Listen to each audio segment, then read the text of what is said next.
Yummy sinigang na baboy. O, diba?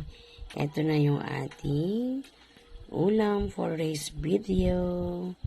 Sinigang na baboy.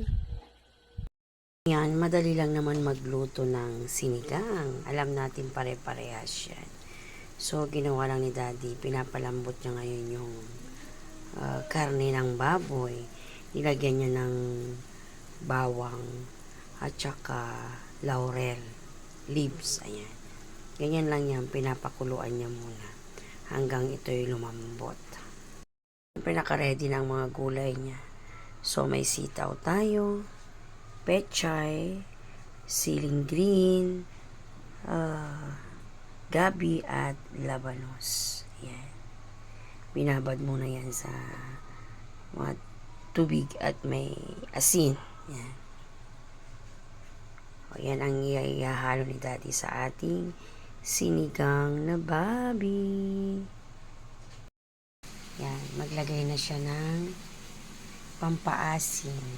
Yan. Maliit na sa lang. Kasi si Daddy ayaw naman sobrang asim. Pero ako gusto ko yung kinikilig-kilig ka sana sa asim. Yan. Kasi medyo malambot na raw yung baboy. Kaya nilagyan na niya ng pang-asim. Siyempre, tinimplahan na rin yan dyan ng mga paminta, asin, konting betchin. Naglagay ka ng patis, di? Patis na Okay.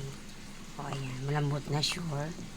Then, una niyang ilalagay yung gabi. Kasi yan ang medyo mahirap lutuin. Malambot na yung gabi. Yan. Sunod na natin yung sitaw at yung tangkay ng pechay. Ayan. Mekos-mekos konti. Isunod na natin yung labanos at pechay and sili na green. Yan. O, diba? Masarap na naman ang lunch namin.